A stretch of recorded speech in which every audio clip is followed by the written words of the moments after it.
Tadi ahli singgung sedikit menyebut tadi soal lie detector, tes poligraf. Yang lalu dalam perkara ini juga salah satu bukti yang diajukan adalah terkait dengan hasil tes poligraf, saudara ahli. Ini terkait dengan mekanisme pembuktian.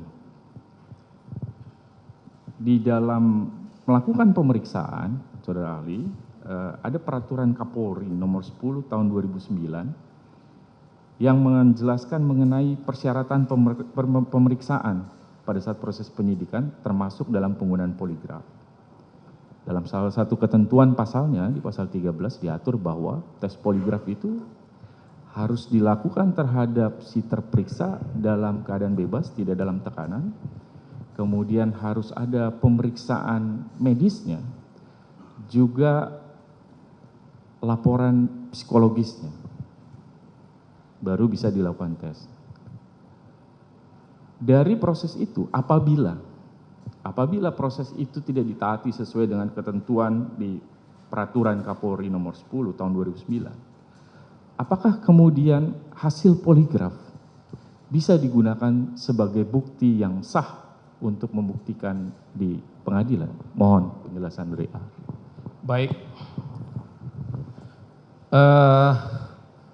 Terkait dengan poligraf, saya kira ini sesuatu aspek yang masih perlu diperdebatkan lebih lanjut. Kenapa demikian? Apakah hasil poligraf itu, merupakan barang bukti atau alat bukti dia? Alat bukti dia. Ada yang menyebut poligraf itu adalah alat bukti, ada yang menyebut sebagai barang bukti. Tapi meskipun demikian, proses penemuan atau proses untuk mendapatkan hasil tes poligraf itu tentu ada aturan yang mengaturnya, yang harus diacu. Ada standar prosedur yang harus diacu. Seperti tadi saudara penasihat hukum menyebut ada Perkap Polri, Perkap Kapolri, yang mengatur tentang dengan cara bagaimana orang diperiksa.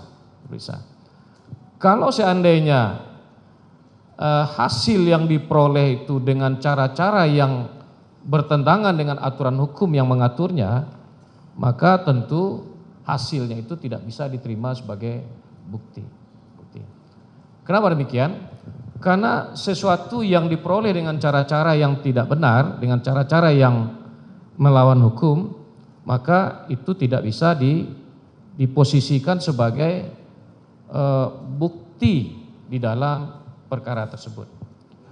Saya teringat sebuah teori yang sudah berlangsung atau sudah ditemukan sejak tahun 1920-an kalau saya tidak salah, dalam perkara pidana di Amerika. Saya lupa perkara pidana apa. Teori itu adalah teori the fruit poisonous tree. Teori buah dari pohon yang beracun. Jadi kalau seandainya pohonnya beracun, apapun yang dihasilkan dari pohon yang beracun itu pasti akan beracun juga. Sehingga dengan demikian, kalau ini kita kaitkan dengan proses penemuan alat bukti, kalau seandainya cara memperoleh alat bukti itu adalah sesuatu yang tidak benar, maka alat bukti itu adalah juga menjadi sesuatu yang tidak benar. Demikian.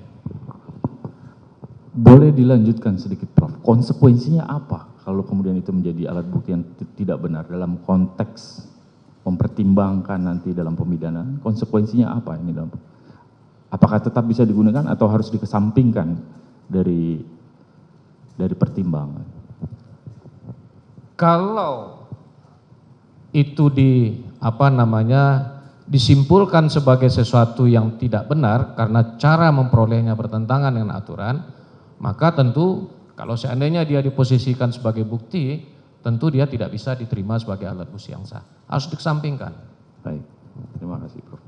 Saya lanjut ke